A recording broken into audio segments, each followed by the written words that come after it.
Welcome to the third episode of Geeking Out. I believe we're calling this one back online. For obvious reasons, we have been out for what, 3 weeks now? Was it Yeah, 3 weeks? it's three, 4 weeks. It's been a little bit. We've both been busy. I was backpacking in New Mexico for 2 weeks. That was very fun, very physically draining. Missed a lot. All caught up now. And Gian, you just got back from a vacation from Florida, right? Yeah, about last week, yeah. hmm but we're all back now. We're ready to start getting into the groove again. So, Yeah, we did miss a without lot any, on the Loki. yeah, no. It was a fairly slow week. I mean, there's a new Marvel movie, first one in 2 years, season finale for Loki. That was a pretty big TV show. Oh yeah, and there is a whole new hardware sector from Valve announced called or hardware product from Valve called the Steamdeck. It's a handheld gaming device. It's like the Nintendo Switch, but it plays your PC games. Speaking of the Nintendo Oh yeah, Switch, and speaking of the Switch, yep. the OLED Switch just released not Yep. too long ago. Or at least at was least announced. for pre-order. The actual release of the product probably will not happen for another year till you can walk into a store and purchase it. But even then, I don't know if I will get one. And I thoroughly enjoy my current Switch, but we could talk about that when we get to it. But first on the list, the Loki season finale.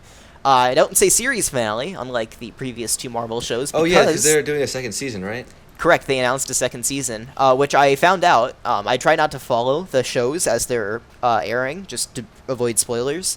But apparently, they plan to do 12 episodes in the first season, but for budget and time constraints, they had to split it up. So that's what we'll be getting in Oh, that's season right. 2. There's 2 seasons. Yeah.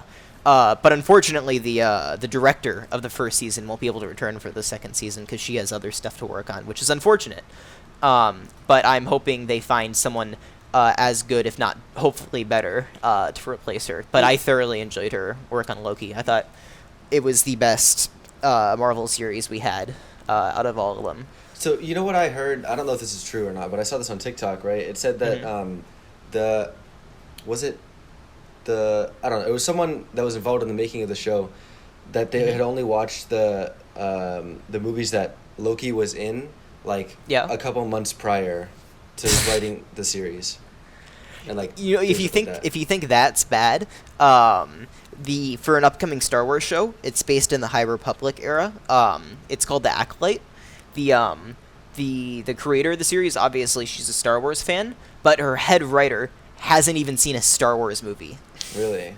Yeah, which I think is an interesting approach, right? You're taking someone who isn't familiar with Star Wars and who is independently trying to craft a story, right, separate from everything else, which it's an interesting approach, I'll give it that. And if it's going to happen, I'm glad it's happening in its own little bubble, hundreds of years before the prequel movies in the original trilogy. So it has a little bit of its own like playground there, right? It's not gonna ruin, I say that with quotes, anything that has come before, or in this case afterwards. But I don't know. We'll see how that turns out. But it's always an interesting approach to take someone who isn't a fan of the source material and then have them craft that same source material with a fresh perspective. With Loki, it seems it turned out well. I thoroughly enjoyed that. Yeah, I definitely enjoyed it. I also heard that a lot of Tom Hiddleston's ideas weren't carried out. Oh, really? In that same I don't know. That TikTok feels like said. rumors. Yeah, it could just be a rumor, but Yeah. apparently, I don't know if this is true. He said that 95% of his ideas were rejected. That's interesting. I wouldn't be overly surprised if that was true. Marvel tends to plan these things out years ahead, especially for stuff like Loki, where it had a very set end game, I guess you could say, which would be to open up the multiverse for future films, like the next Spider-Man movie or Doctor Strange in the Multiverse of Madness, and most likely now Ant-Man and the Wasp: Quantumania, considering Kang is the villain of that movie, which was announced several months ago at an investor day that the guy who played Kang, I'm blanking on his name right now, it'll come to me later, was announced to be playing Kang in the third Ant-Man movie several months ago. So my personal theory was that Kang was the guy behind the TVA. And I think we were discussing that on the previous podcast. I thought it was at least vaguely suspicious that the three lizard people, the timekeepers, had a suspicious shared aesthetic to Kang from the comics. Yeah, exactly. Because I looked at him and I was like, oh, that kind of looks similar to him. Mm-hmm. Yeah. So I mean, it was and wasn't him. Like, it's the same person, just a different variant. Correct. Yeah. Jonathan Majors, that's his name. That's the guy who's playing Kang. Okay. Yeah. So when he showed up, in the finale, I literally clapped in my seat. It was just by myself in my theater room, but I clapped because I'm familiar with Kang as a character. I was interested to see how they were going to introduce him. I didn't know they were going to introduce him in this. I was hoping they would. So when that actor showed up, I instantly knew what role he was playing and who he was as a character. So I got really excited at that moment. And I think he was played very well. Jonathan Majors did an excellent job as Kang. It's a different version of Kang than I expect we'll see in future movies and adaptations. Not only the fact that there'll be different variants, but different personalities too. This one seemed to capture the personality of someone who's been doing this for a very long time. Has, I don't know, very self-isolated, a little bit cuckoo. I thought that he radiated, you could say, chaotic energy, is what people like to say on the internet. And I wouldn't say that's entirely incorrect. But I'm hoping we get a more cold and calculating version of the character in some other future projects. Something a little bit closer to how he is in the comics. I'm sure we'll see that in the next season of Loki. Yeah. I wasn't when the season ended and I watched it. I was so confused because I didn't know they were doing a season 2 at the time. I didn't see that anywhere. So I was just like, okay, how's this going to lead into? I guess it could lead into the Multiverse of Madness, but it seems like an awkward entrance. Yeah. Or an awkward exit for the series. Yeah. If they didn't have a second season planned. Because if this was to be picked up and addressed in another project, it would feel very... it would feel like an odd opening. Yeah. Unlike something like WandaVision, right? Where that wrapped up quite nicely. I mean, it still gave the characters room to grow and explore new storylines, while also setting up new storylines, too. But it closed up their portion of the storyline. Yeah. The same thing with Falcon and the Winter Soldier. And they have a movie planned with the new Captain America and everything. Oh, really? Yeah. They haven't announced it yet, but they have Captain America 4 in the works. So that'll go into that. But the plot of the show was wrapped up nicely. It wasn't in this. It was wrapped up how you'd expect a season to wrap up. Or I would say more accurately, a mid-season finale to wrap up. And that seems to be what this originally was, a mid-season finale in a 12-episode series. So that's not too surprising. There was one, or there is from one of the released trailers online, there was a scene of Loki on Asgard, presumed to be some sort of flashback, or not flashback, but some sort of artificial reality or whatever, really? Some sort of imagined scenario. So Loki on Asgard on the throne with Thor's hammer. I wish we could have seen that. So it was filmed where did you see to that? some capacity. It was in one of the released trailers or teasers or something for the series. They never ended up using it, but I hope they use it in the season 2. So you because think apparently Thor was going to be in that, and I want to see them branching out a bit more.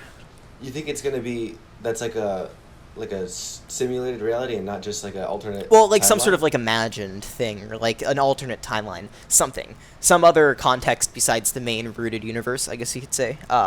But I want to see that So he was potential. wielding Thor's hammer, or it was just next to him? I believe he had Thor's hammer and he was at the throne, and apparently Thor was going to be in that as well, and they filmed it.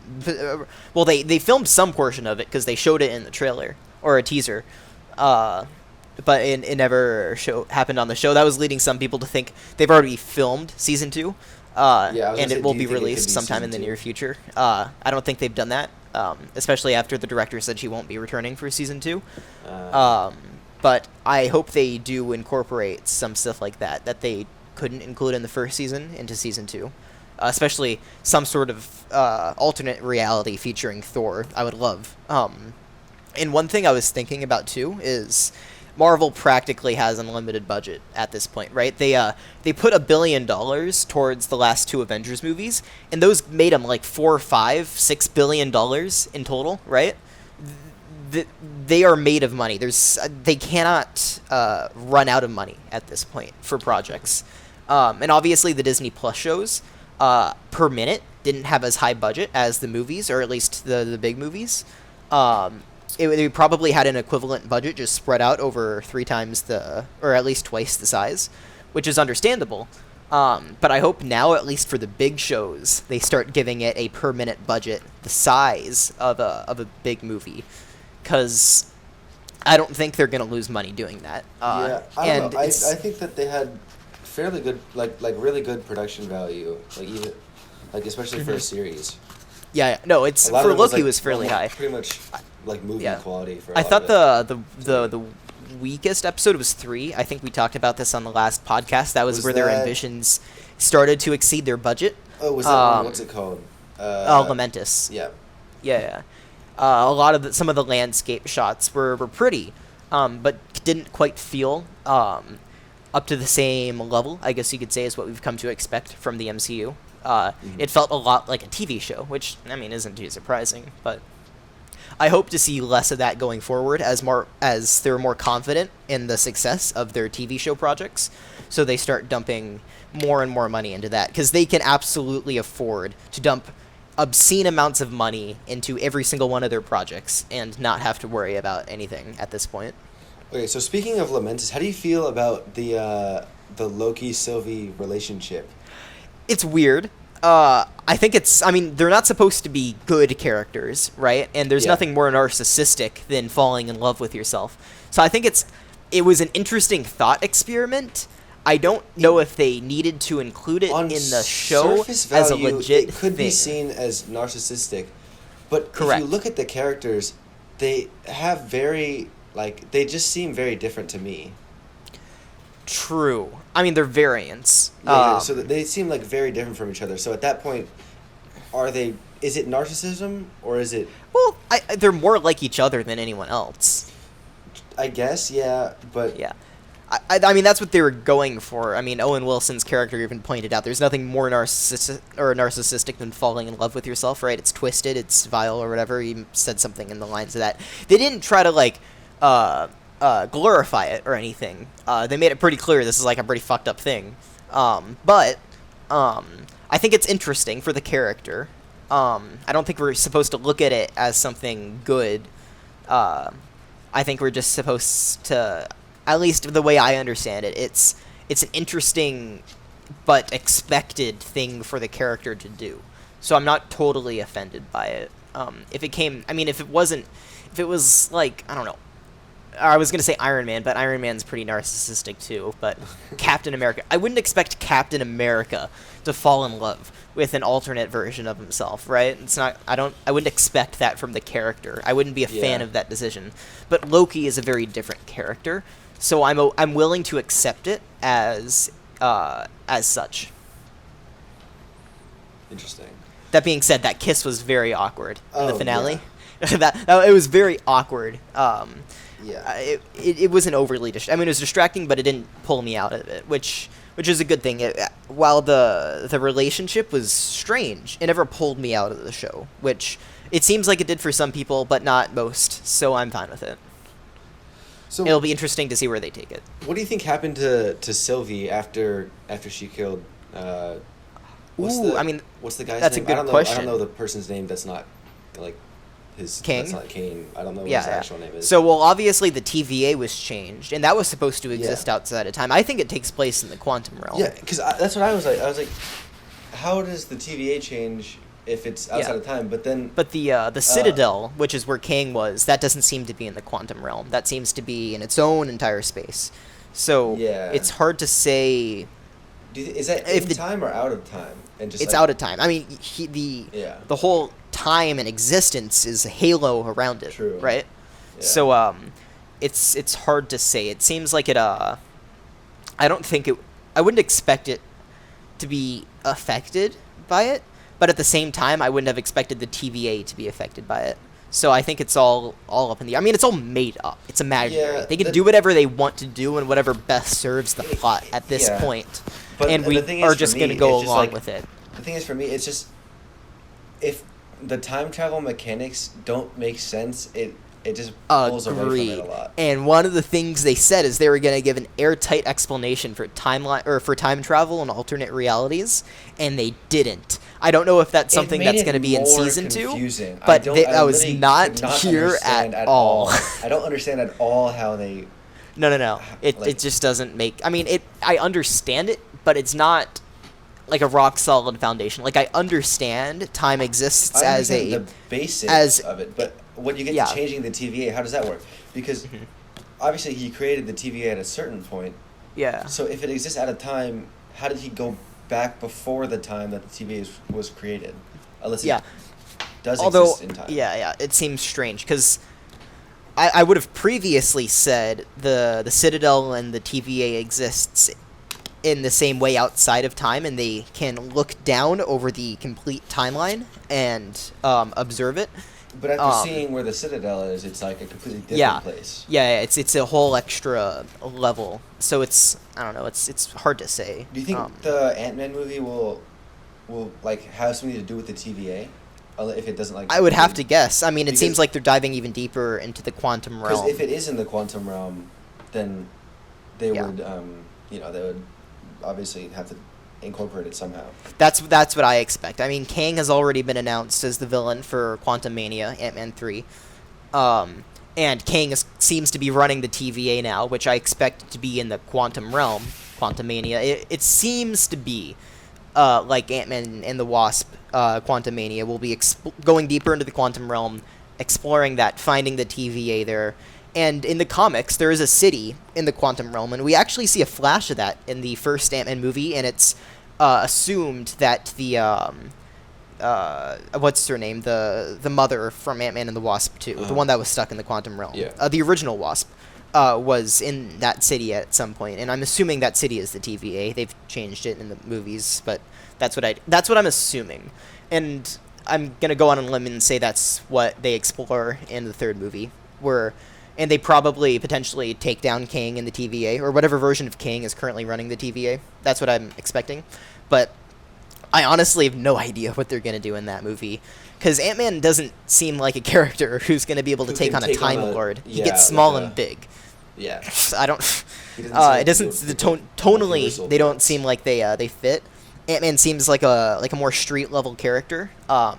Because they're kind of dividing the MCU into cosmic and street level, right? Similar to Spider-Man. Yeah. But I guess it is different since he does. Although Spider-Man is bleeding into the cosmic stuff with the next movie. Doctor Strange is even. Yeah, Doctor Strange is going to be in Spider-Man 3, and they're bringing in multiverse stuff. So who's to say? But like, I'm talking more like Black Widow and Hawkeye. Like the Black Widow movie, the Hawkeye series, the Falcon and Winter Soldier stuff. That's the more street level stuff, and then you have the more cosmic stuff, like the multiverse and Secret Invasion. But I feel like unless he, let me think about this. If like the other like Spider-Man just kind of appear and stuff like that, and he doesn't cause it to happen, I wouldn't say that he is like capable of dealing with those multiversal type things. Correct. I mean, that's why they're bringing in Doctor Strange. He's getting actually from leaked art and toys or whatever, he's getting some sort of suit or Spidey suit that's using some sort of magic. That looks like Doctor Strange's magic. It's weird, cool. But I'm all for it. I mean, this is the weird stuff that you see in the comics that I'm glad they're bringing on screen. Some be like, "Oh, it's not like Spider-Man." Well, like, it doesn't need to be. It needs to be. It's comic booky. It's new. It's interesting. It's wacky, right? That's the stuff I like to see. And at this rate, Marvel's going to do anything and everything at some point in time between now and before we die. Because they've only been doing the MCU for 12 years now. think of all they've done. And they already did all Even the what base they've level currently stuff. announced is only another 3 years less than. That's insane to think about. We're gonna be alive for another, I don't know, I would hope 80 some years. They're gonna They're hoping do to live any to, and like, everything between I feel like between that's this point and old then. age. So I'm not too worried. Yeah. Yeah, they honestly at this point they could just do anything that's in the comics that they want because they've already done some of the stuff in the comics. That they Correct, wanted and they to. will. I mean, they've already chipped away at a solid 20%, maybe even 40% of the good comics material in the 12 years, and let's just extend it to the next in 15 years of Marvel. They've chipped away at 40% of the good material. So they're gonna, at this rate, they're gonna run out of good material in 10 years, 20 years. And we won't even be halfway through our lives by then. So hopefully. So at some point they're going to restart the whole thing. There's going to be a Marvel Rebirth event. I don't know when. I don't know how. But they will. But regardless, every type of story, for every type of character you could hope, will be told within our lifetimes at this rate. I think that's probably a good place. It's to a good leave, stopping point. Yeah. So the Loki. what's next? and Yeah. Oh, we that have stuff. Black Widow. This one's probably Black going to Widow, be it. I have not seen it yet. Not seen it. Yes. I have. Saw it opening night. Or no, I Yeah. didn't see it opening night. I wish I saw it You saw opening it night. I was still in New opening Mexico. after I had to opening wait. day, right?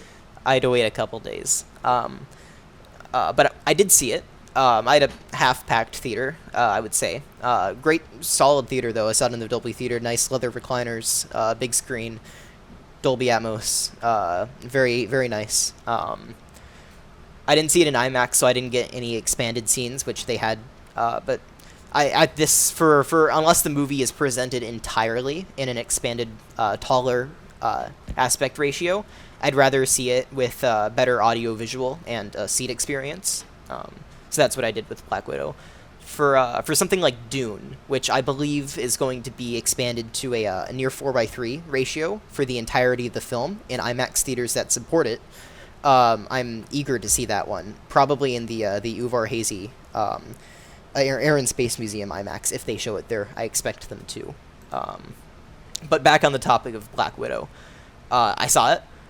I enjoyed it as the first Marvel movie in 2 years, but I wouldn't say it cracks the top 50% of Marvel. I would say it lays solidly below there. And you could say it's degenerative to compare the two female-led films in the Marvel universe. But I think I prefer Captain Marvel, honestly, over this, which is weird saying, because I vastly prefer Scarlett Johansson's Black Widow over Brie Larson's Carol Danvers or Captain Marvel. But the supporting cast in the Captain Marvel movie was excellent, and I think the story I think was overall better too. Black Widow, it felt a lot like a Phase 1 Marvel movie, with a lot of the drawbacks of. It felt like it took the worst of Phase 1 Marvel paired with the worst of modern day Marvel, and that's a harsh criticism, but it really felt like it. And it had so much potential too. The movie had a lot. the opposite from people. I heard Really? not like from everyone, but I've seen some stuff where people are saying like, "Oh, this isn't like some of my top Marvel movies." I don't know. I mean, I'm a Marvel stan as much as anyone, but I wasn't impressed with this one. I enjoyed it, but I'm not itching to see it in theaters again. I'm doing a Marvel movie marathon right now. It at least spurred that out of me. I just wrapped up the second Avengers movie, which is underrated. I was just texting you about this, but Avengers Age of Ultron is an underrated movie, and it is the best shot Marvel movie as well. And you can fight me on this, and quote me on it too, because I stand by it. In a minute, but I don't know. I don't think that was my favorite ever. I prefer it over the original. Favorite. I don't know if I'm going to say it's better than the original, but I will say I prefer it over the first Avengers movie. But I haven't seen either of them in a while. Infinity War is still the best best Avengers movie. Endgame is my favorite Avengers movie. Really? For I mean obvious reasons. It's Okay. the climax of everything. Yeah. It's packed full of fan service, which I love. So it's hard not. But If you're a Infinity War Marvel was just fan, it's hard better not written. for that to be your favorite movie. But if you're an objective movie viewer, Watcher. it's also really easy to say it's not the best movie in the universe, which I think is Captain America: Winter Soldier. Captain America: Winter Soldier, which I just rewatched today too, is the best movie in the Marvel Cinematic Universe. Interesting. No competition. Why do you think that? The story is the best, and I mean, just overall, it's the tightest script. It has the characters are fantastic in it. It's very, very well written, and the action. I think it has the best action of any Marvel movie too. It's perfectly choreographed. Even the final big CGI blowout third act is perfect. I think very well paced, and it still maintains integrity. You could say pretentiously, it still maintains its integrity in that third act. As opposed to something like Black Widow, which just loses all of its personality and uniqueness in that final third act, which is disappointing because a good filmmaker can really bring something special to an action and climax scene, and I think that everything that you want in a spy thriller superhero movie is in Captain America: Winter Soldier, and that should have been in Black Widow, but it wasn't, which is unfortunate. And I really hoped, or I really wish they could have brought back the Russo brothers for this movie. It's a smaller movie than what they I think would ever come back for. The Russo brothers did the Captain America: Winter Soldier and Captain America: Civil War and Infinity War and Endgame. So they did those movies. So I think Black Widow is a little bit smaller than what they'd come back for, but I think they could have done it so much better. And I'm sure there's also plenty of directors who could have done it better. And it's probably also on Marvel to blame a little bit, right? There's a certain expectation that they feel they've set for themselves in terms of how one of their movies needs to be made. And the tighter, the more personal feel of something like Winter Soldier may not be possible in a modern Marvel movie, unless the script can warrant that kind of director-focused attention, which I don't think this movie ever had a chance with. That being said, Eternals, another movie I would say, aside from Spider-Man 3, which I'm looking forward to the most because of the potential return of Andrew Garfield and Tobey Maguire as Spider-Man, which I grew up with those guys. They're very close to heart. I have a lot of nostalgia for that, so it's the nostalgia bait. It's going to make it my number one most anticipated Marvel movie. But in terms of what I think will be the best, and also what I'm most excited for after Spider-Man 3, is The Eternals by Chloe Zhao. She wrote and directed Nomadland, which is a fantastic movie. It won the Oscar for Best Picture this year. And I really believe that Eternals is going to be something special. I haven't seen it. I've seen the trailer. I like what I've seen so far. And according to at least Kevin Feige, it's Marvel's best movie they've made yet.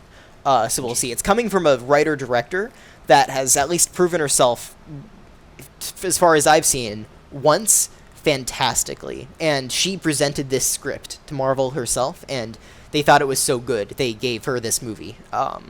So when someone like that has personal stake that much in something, and Marvel decides to give it to them because of that, I think only good things can come from it. I think it was a similar case with the first Guardians of the Galaxy movie.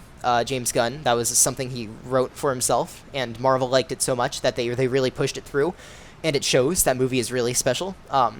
I think it's also in the top 5, if not top 3 best movies, alongside Captain America: Winter Soldier and Iron Man in the Marvel universe. And I'm expecting Eternals to take one of those high up seats as well, if not the top. But I guess we just have to wait and see. Yeah, Although I still don't know too much about Eternals, but that's a good thing. I'm trying to avoid information on it so I can be as hold on. surprised. So I saw this. It's not like really spoilers, but someone said like what did they say? They said that I think in the trailer they said they haven't intervened for something like that. Mm-hmm. Yeah. So they've they were. I think what this thing I saw said is that they were talking about they weren't talking about like world threats. They were talking about like the timeline threats and stuff like that. I don't think that's I don't know the if case. that's true, So they're but ancient. I guess you could call them protectors of Earth. At least from the comics. They're closely related, if not tied, to the same species. The Titans, I believe. Thanos is one of them. Oh, really? Okay. Yeah. So they're ancient aliens. You could call them that were put on Earth. This might not be the same for the movie, but this is how I'm familiar with them from the comics. So they're ancient aliens, protectors of Earth, and then you have they're the good guys, and then you have the bad guys, which are the deviants. Those are the people who, the bad guys, the people who want to do their own stuff with Earth. They're also Titans. Okay. So you have a kind of like this undercover war between the Eternals and the Deviants going through Earth's history. And it seems like they're changing that a little bit with the movie, but I expect to see... I mean, we see similar stuff. They're ancient beings aliens who have come to Earth and guided humanity from its beginnings to where we are now, and presumably have lain dormant for recent Marvel history, as they would have had to, as for all intents and purposes, they haven't existed up until this point when Marvel decided that they wanted to use them. Yeah. So you think that's why they laid dormant? Just for plot convenience? Well, that's what the story will have to explain. But I expect them to have had some sort of memory loss. I think I heard this floating around. I don't know if it's a rumor or a confirmed thing, but they weren't aware who they were for a number of years. Oh, so that's why. So they all have their own lives, and they weren't aware. As humans? So they've got to reassemble to defeat some threat, which might be one of them, I believe, but I'm not too certain. Interesting. But the cast is fantastic. I don't remember Titans like Thanos. Well, Thanos is from the planet Titan. Actually, it's where that in Infinity War, the orange planet where they yeah. That's Titan. So they weren't very exceptional in terms of anything besides really strength and stuff like that. You know what I mean? Yeah, They were great physically, but I think they were genetically altered, the Eternals, to have superpowers, if I'm not mistaken. Oh, okay, because that would make more sense. Because Thanos was just kind of a normal, strong guy, honestly. Yeah. And each of them have their own individual powers as well. Okay. Although it seems like they share some sort of common thread in how their abilities present themselves. If you've seen the trailer, they have this sort of like gold, lacy sort of thing that looks visually intriguing. But we'll see. I don't know. There's lots of potential. I'm trying to remain as kind of like away from that movie to try to, as much of it can be, new to me when I'm watching it for the first time. Interesting. Okay. Because I mean, Marvel has been good with their trailers, right? They tend not to spoil stuff, but when it comes to a movie that I expect to be on a whole nother level, anything that I see beforehand, I'm missing context for, so it doesn't have an impact. But by the time I see it in the context, since I've already seen it, it still doesn't have an impact, right? If that's the best way to explain it. And I'm having an internal debate right now whether or not I want to watch the Spider-Man No Way Home trailer when that drops, because it'll drop in the next month. I would watch the trailer? presume. I don't know if I'm going to watch it, because that movie is such a mixed bag in terms... Mixed bag is the improper term to use for it, but you get what I'm saying, right? Are you talking about rumors? For what it could be. Yeah. I don't want to know anything about it till my butt is in that chair. Zero. I mean, I've already got my expectations too high for it, right? Oh, all the Spider-Man are going to come back. All the villains, they're going to assemble the Sinister Six. It's going to be an ultimate multiverse showdown. So That's you don't want to like know for sure. If, I like, don't if, want like, the to old know Spider-Mans are gonna be until there. I'm watching the movie for the first time. So I am conflicted as to whether or not I'm going to watch the trailer. Because I want to be surprised. I want everything to be new. You realize you're not going to in avoid full any. context. It's going to be almost impossible to avoid spoilers. True. It will be People very will be difficult. like- it will people literally on be difficult Instagram, not to you see will the see it. best of of whatever they show off, just because of how embedded I am in the community. I feel like a lot of like the big stuff is like Yeah. the Spider-Mans that are going to be there. Like I don't think that's- they're going to show that off. I hope they don't show Really? that You off don't in the think they're gonna trailer. show I it don't want to off? That's, see like, literally one of any the of the most surprise big things. reveals. I expect them to show Jamie Foxx's Electro, and maybe. Are they doing? Did they bring back? Who are they rumored bringing back? Like Doc Ock or something like that? Yeah, Doc Ock is heavily rumored to be coming back. Electro, heavily rumored to be coming back. Green Goblin from the original Raimi films, heavily rumored to be coming back. Which Possibly one- Rhino from which actor do you think? what's his name? Because it wasn't Willem Dafoe. Willem Dafoe. Yeah, if he's coming back. 'Cause didn't- If 'cause Green didn't, Goblin is coming back, it's him. Then what's his name? I'm blanking on the actor's name, but Willem Dafoe's kid in the Harry Osborn. Oh yeah. Didn't he become the I mean, Goblin he for, technically the died bit? in the third movie, but they're bringing Really? back people who died anyways. I don't Well, expect. I mean, Willem Dafoe died. Yeah, His but Goblin died. what's his name? He's canceled. What's his? I'm blanking on it, but yeah, I know who you're talking about. The guy who played Who is- or the kid or Jeff Harry Franco. Osborn, whoever Franco, played. something Franco. Yeah. Right. Fuck, I can't remember his name. Yeah, it's Franco something. It yeah. has something to do with Franco. That's Yeah, in his yeah. name somewhere. Mhm. James Franco. Right. Yes. Yeah, he's canceled, so I don't expect them. He's to. canceled? Yeah, he's canceled. I have not heard anything about this. Yeah, it's older-ish news, but yeah, I don't expect him to come back. Interesting. Okay. Yeah. I didn't know he got canceled. That's very interesting Mhm. news. But yeah, they'll probably just go with the original one. But isn't he old? Like, I mean, he was old then, but isn't he older now? He's Like, old. super I mean, he's still acting. Really? Yeah, he did The Lighthouse. That was fantastic. Oh yeah. Yeah. Or at least that's the most recent one I call to memory. I'm sure he's done something since then. And in an interview, he was asked if he's in it, and he said, "I'd rather not say anything till stuff is announced." So I wouldn't say it's completely But that out could of the just be question. him. That could just be. It's also possible that that's just him not wanting to spoil. Correct. Yeah, they have brought back at least a J. Jonah Jameson, played by Didn't they do that in Spider-Man already? in the last one. Yeah. So they've already brought back one classic character from those movies, so I wouldn't expect them not to do it Which again, is as a long good- as the actor is down for it, which I think he is. Yeah. So we'll see. I'm not getting my expectations too high, and I especially want to be surprised when I'm in full context.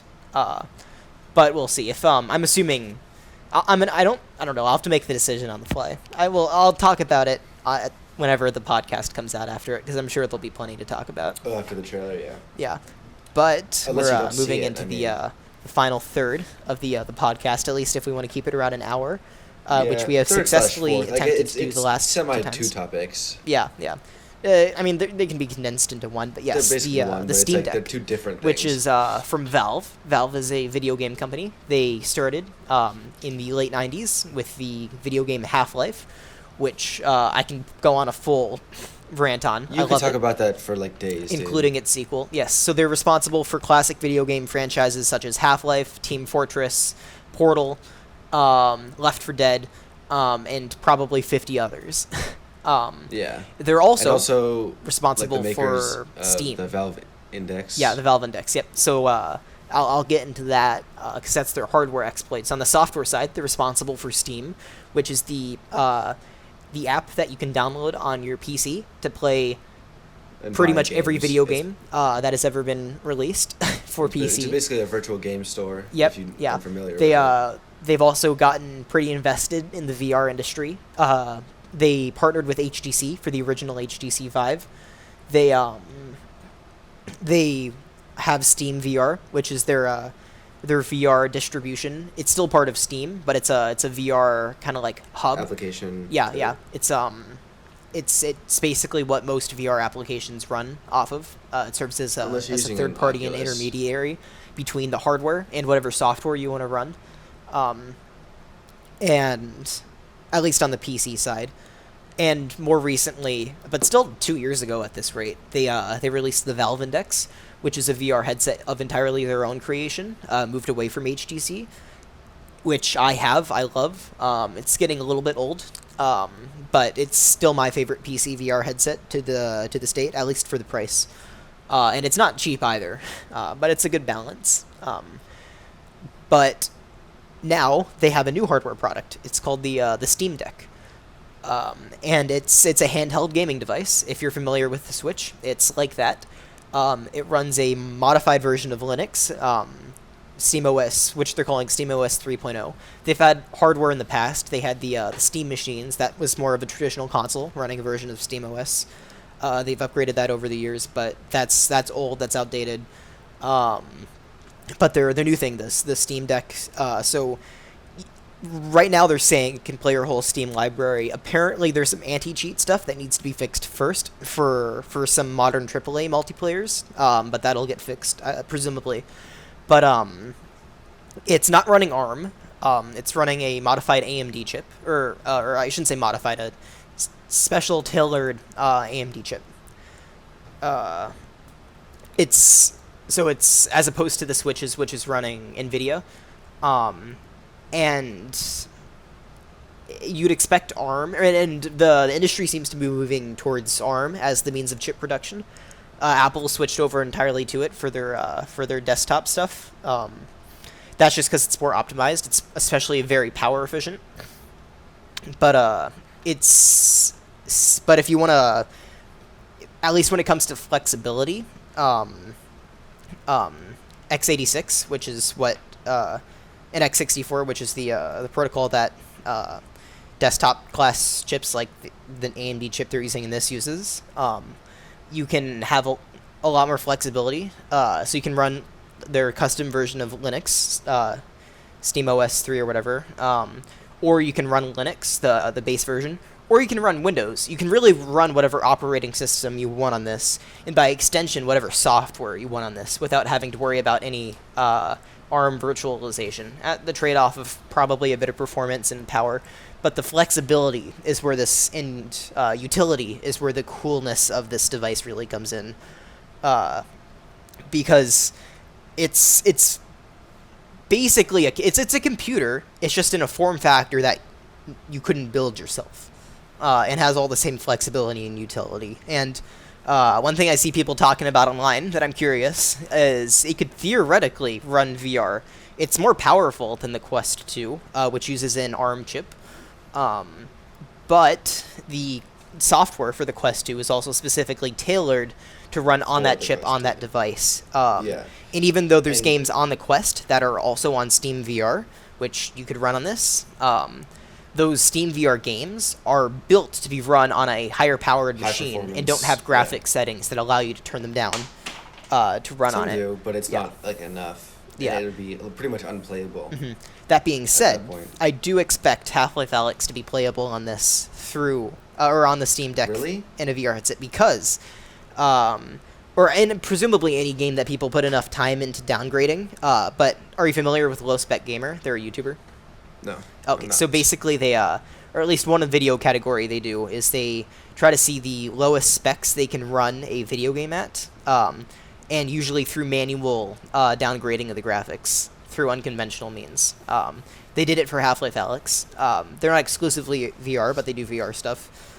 And they were able to get the the minimum specs down very low, lower than what I think the Steam Deck can handle. So, repeating that, if you don't care about a graphical experience, you can at a bare minimum, I think, play Half-Life Alyx on this.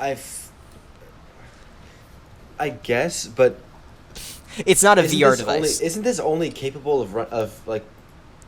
is the screen 720 or is it only capable of putting 720 out? It can be docked to whatever resolution you want. Okay. Yeah, and the dock has a fair amount of I/O to it. But you 'Cause could, yeah, I it looked has it up and USB-C by it said default that without the dock, and you could just use that to run a Quest, I presume. what I saw when I looked into this a little bit, I didn't go too deep into it, so I don't know the like uh, legitness of like all of this, but Hmm.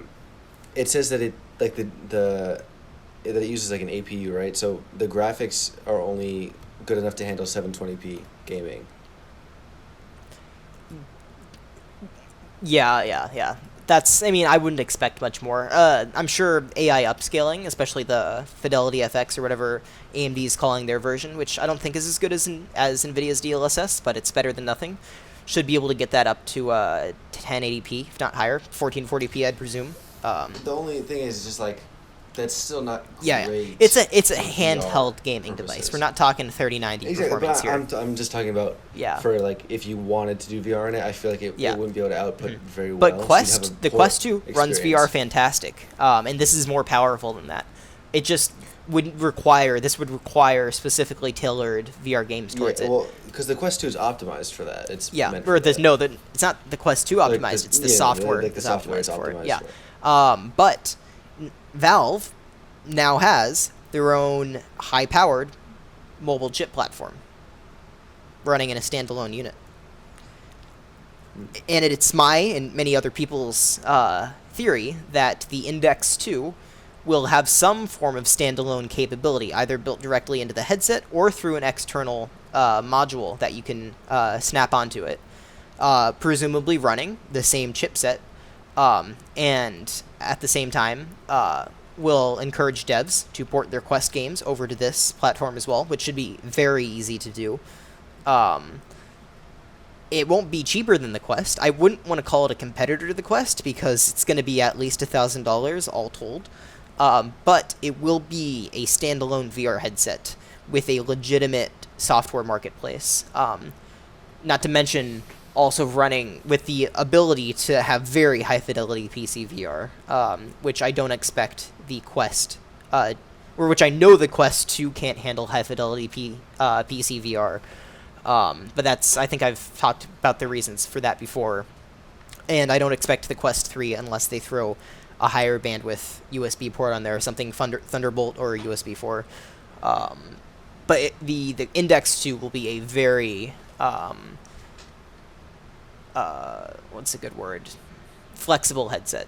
It should have wireless capabilities, it should have standalone capabilities, all while having a very high fidelity screen and optics setup, with numerous biometrics, at a bare minimum eye tracking, possibly facial tracking, and possibly brain-computer interfacing. It's Wait, when is this supposed to come out though? This is not for years though, right? within the next year and a half, I would expect.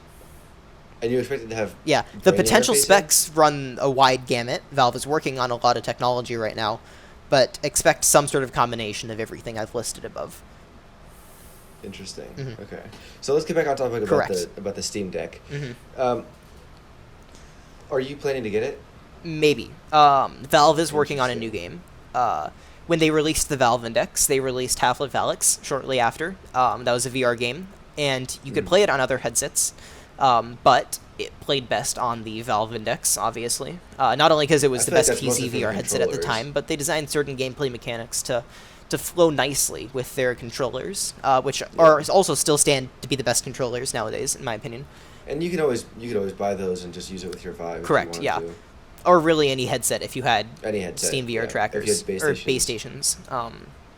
But they're working on a new game. It's currently codenamed Citadel, possibly also in the Half-Life franchise, but it's going to be a co-op Controller game, game? Possibly asymmetrical, which is where each player has a slightly different gameplay mission in mind.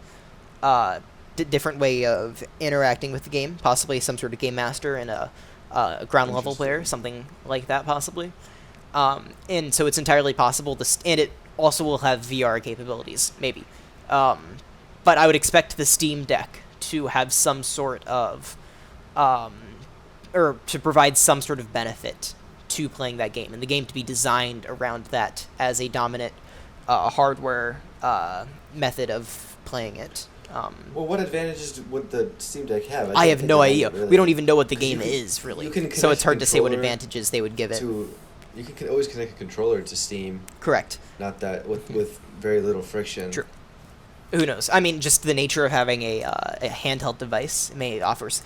I don't know. I would expect them to thing I have wrong with optimize, to design the game is- hand in hand with this new hardware device to some capacity. Yeah, what I'm worried about is like, it's a handheld device, right? So it would be bad if they made it gimmicky Possibly. because it's a handheld device. You know I what mean, Valve isn't one to release software without a purpose. That's all I'll say.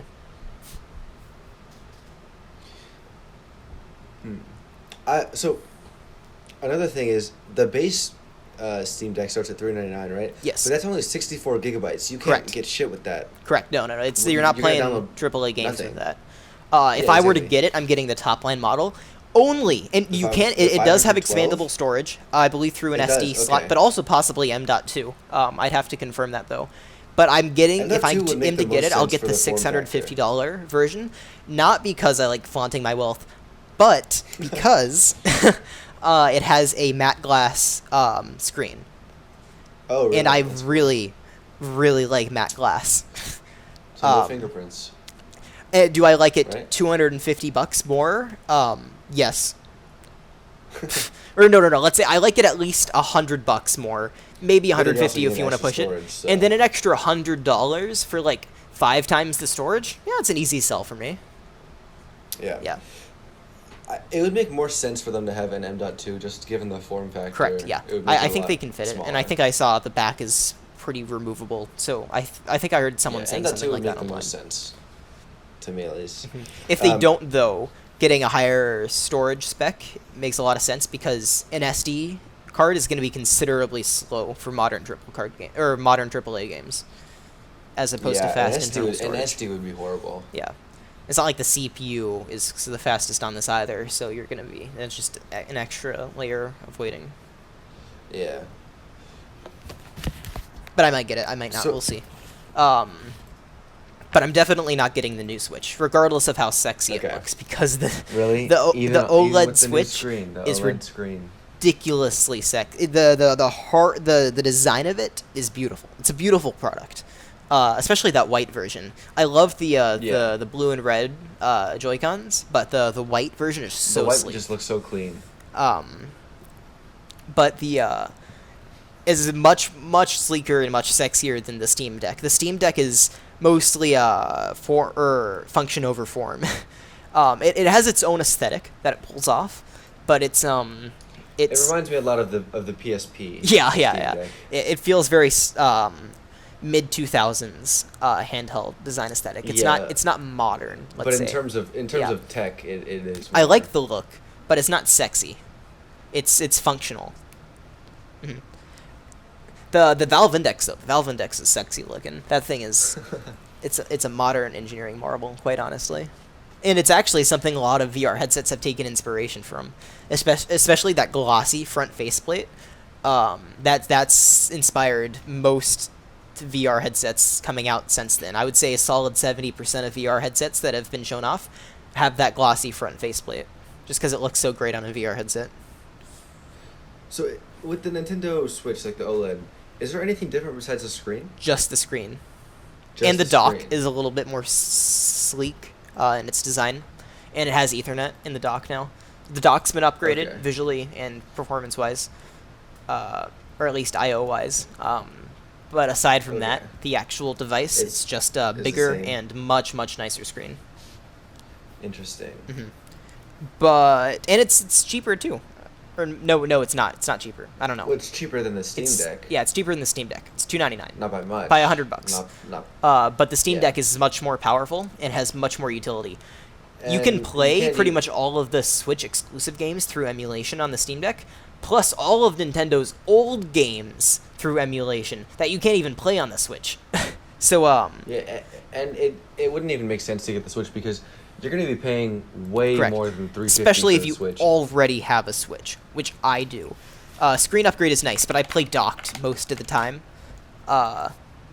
And the Steam Deck is just an objectively better handheld. So if I have the option to play all the games exclusively on my Switch, I'm not selling that, getting a new one, when I could just get an entirely different product in the same form factor that's going to let me do a lot more.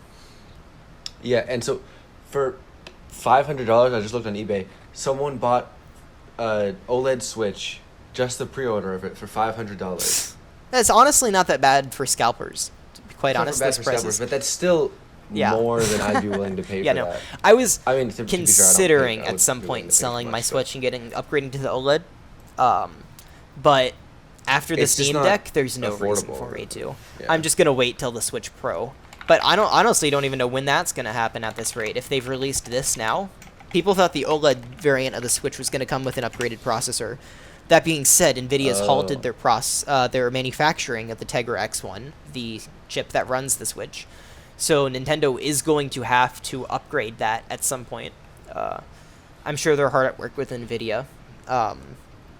And the Switch OLED might actually just be the new body, and it'll get a processor upgrade in the next year or so.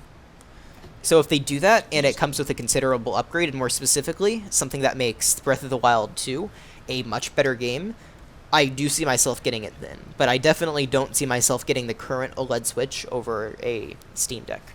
Fortunately, by the time getting either one is an option, they should be both firmly planted in the market, and I can make a good decision on which one to get. But at this rate, I don't see myself getting an OLED Switch without a processor upgrade. Well, yeah, it just wouldn't make sense to get an OLED Switch. Yeah, it's a great product though. It's a fantastic handheld gaming device. It's just not something that it's not like it's not gonna bring enough value to into buy my a Switch. life. If you were going to buy a Switch, then I know it's a fantastic get the OLED. product. But if like it's not worth an upgrade. Mm-hmm. Especially if you're by someone any like me means. who likes having very flexible hardware products that I can do a lot of tinkering with, which the Steam Deck is. Yeah. Also, one of the reasons why I'm curious about getting a PS5, because it's not quite as tinkerable, but I can put my own software on there to experiment. You can? Yeah, I can. If you get a developer license or whatever, you can load whatever you want on that thing and play it. Oh, okay. Yeah. What, are you planning on getting one? I might. I'm getting a PS5, and when the PSVR 2 comes out, I'll get a PS5 with bundled with a PSVR 2. I'm assuming you have to apply for that. Because I think the PSVR 2 is going to be the best headset to play VR games on. Because not only is it going to have those Sony exclusive games, it's going to have eye tracking, and the PS5 is already fairly powerful. I mean, it's equivalent to a high-end mid-spec gaming PC in terms of performance, and paired with optimized first-party games and foveated rendering, it's going to be the best, I believe, the best VR gaming experience, possibly. I mean, there's still going to be games on the PC side that captivate me, and I'll still be doing a lot of that, especially for experimental accessories. I doubt my haptic vest is going to have great support on the PSVR side, and I certainly doubt my exoskeleton project is going to work well with it. So I'll be firmly embedded in the PC VR gaming industry for a good long while. But for the gamer in me sees the PSVR 2 and more specifically the PS5 as the best experience moving forward. So how are you going to get the developer pass? I'm assuming you have to apply for that. I think it's like right? $100 or something like that. Oh, you just pay for it? You don't have to provide. Yeah, you just got to get a proof? It's your own hardware device. You don't. To put it on the store is a much more complex product. But just to mess around and putting your own software on the console is very simple. Okay. Sony wants I people thought it was developing kinda- experiences in games. I thought it was in the same realm. Like you get that, and it's kind of the same No, thing. no, Like no. you can put it on the store and stuff like that. Okay. Yeah. But I see myself doing a lot of experimenting with Unreal Engine 5 and the PSVR 2 on the PSVR, or on the PS5. It seems like it'll be a very tightly integrated system and software pipeline. But that should just be experiments. I doubt I'll be making any serious gaming efforts on there. Or game developing efforts, at least for the time being. I'm more focused on hardware right now. I do want to develop a game sometime in my life, but hardware is going to come first, it seems. But we are starting to hit up on that 1 hour time Yeah, limit. It seems like this we're was a about little bit of a there. shorter podcast, which is surprising because we Which- had much which, I mean, we longer did- to gather interesting stuff to talk about. But it's been a little But bit slow. we only had 3 topics, so it's really not that. Yeah. We've had more topics in Not the that past, bad. but we've decided to cut down We because typically have. we can go on 4. tangents. I think 4 might be a. 4 might be a. I good think 3-4 balance. depending on it, but I don't know. I want to stick to Yeah. around an hour, which is what we came out. I to guess it this time. depends on the topics. It depends if we have a smaller topic, then we can always. Yeah. We can look at the list and yeah. add more time. And of course, if any of you guys Another listening, small if any of you are listening to this point, I'd be thoroughly impressed if you made it this far. As with all the podcasts that we do, if you have a topic you want us to cover, put it in the comments. If anyone's listening this far and actually put something in the comments, I can guarantee you we will talk about it. Yeah. As a thank you gift. Also probably as a condolence for listening to us this much. So, and also if you've made it this far, please give us a like, subscribe if you haven't, and share it with someone else you think might enjoy our random ranting on stuff we find interesting, because it's very niche. We're not doing it for Yeah. fame, we're just doing it for fun. But if it leads to fame, I will not take it for granted. That's a plus. I mean, yeah. No, I lie. I will take it for granted. I will absorb the fame. You I will. will become the most egotistical maniac there ever was. It will be glorious. You're gonna flex everywhere. I'm gonna flex it all over the of your time. Yeah. wealth that you get Yeah. from this. Yeah. But yeah. Thanks for listening. And we'll be back hopefully soon, much sooner than we were before. Probably this. Are we gonna do? Should we do one this week or just? Wait I mean, I for go the down to week? Miami this weekend. Oh, really? Yeah, I'll be Okay. back by next weekend though, so I think we can do it next weekend.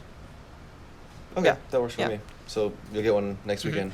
You'll guys hear this whenever I feel like uploading it, probably a day or two from this recording. Who knows if Yeah. what we've said is completely outdated by then. And I'm sure we'll have plenty of stuff to talk about in a week or two from now. But yeah, Yeah. thanks for watching. Bye.